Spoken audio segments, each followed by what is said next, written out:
এক রৌদ্রোজ্জ্বল সকাল বাড়ি বারান্দার এক কোণে মন খারাপ করে বসেছিল ৬ বছরের ফারহান। তার পাশে রাখা ছিল একটি ছোট বালতি আর খেলনা কোদাল। সে হতাশ হয়ে তার সরঞ্জামগুলো দেখছিল। উফ, এই রোদ আর একটুও ভালো লাগে না, ফারহান গোমরা মুখে বিড়বিড় করল। ঠিক তখনই তার ১০ বছরের বড় বোন ফাতেমা পাশে দাঁড়ানো টবে জল দিচ্ছিল। সে ছোট ভাইয়ের দিকে তাকিয়ে হেসে বলল, কি হয়েছে দুষ্টু ভাইয়া, কেন মুখ শুকনো? ফারহান কোদালটা শূন্যে ঘুরিয়ে দেখি অভিযোগ করল, আর বলিস না, ১ সপ্তাহ হয়ে গেল বৃষ্টি নেই, আমি আর কাদা দিয়ে পিঠা বানাতে পারছি না।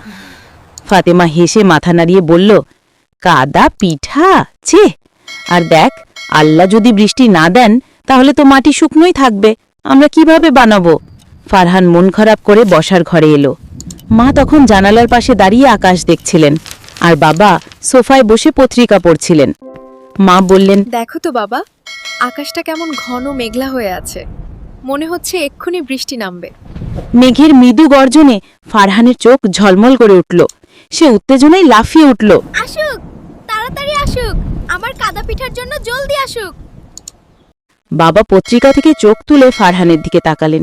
তিনি হেসে বললেন, বৃষ্টি আসার জন্য শুধু চিৎকার করলে হবে না, আল্লাহর কাছে চাইতে হয়। ফারহান কৌতূহলী হয়ে বাবার কাছে গেল। কিভাবে চাইবো বাবা, আল্লাহকে কি বলে ডাকবো?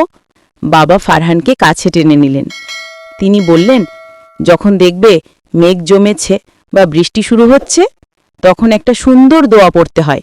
তুমি কি শিখতে চাও?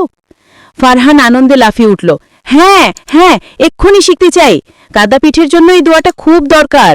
ঠিক তখনই জানালার বাইরে টুপটাপ শব্দ শুরু হলো।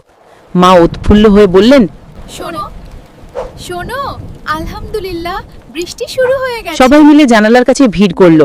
বৃষ্টি এখন আরো জোরে পড়ছে। ফাতেমা বাবাকে বলল, তাহলে এবার আমাদের দোয়াটি শেখাও বাবা। বাবা হাসি মুখে হাতের ইশারা করে বললেন, দোয়াটি হলো আল্লাহুম্মা সাইয়্যিবান নাফিয়ান। বাবা সরল বাংলায় এর অর্থ বুঝিয়ে দিলেন। এর মানে হলো, হে আল্লাহ, এই বৃষ্টিকে উপকারী বা কল্যাণকর করে দিন। আমরা চাই যেন এই বৃষ্টিতে ফসল ফলে, কিন্তু বন্যা না হয়। দুষ্টু ফারহানের দোয়া পাঠ। ফাতেমা সুন্দর করে দোয়াটি উচ্চারণ করল।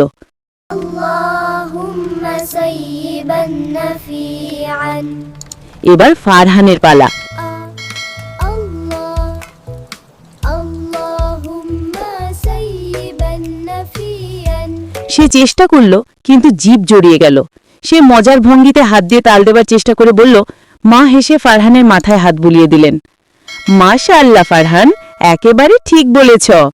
এখনই উপকারী বৃষ্টির জন্য আল্লাহকে ধন্যবাদ দাও, আলহামদুলিল্লাহ বলো। আলহামদুলিল্লাহ। ফারহান বিজয়ের হাসি দিয়ে আবার উঠোনের দিকে দৌড়ে যাওয়ার জন্য তৈরি হলো।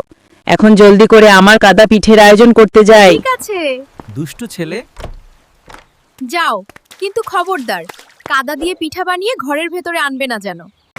ফারহান আনন্দে লাফাতে লাফাতে বৃষ্টির মধ্যে দৌড়ে গেল, আর বাবা মা বোন সবাই হাসি মুখে সেই দৃশ্য দেখল।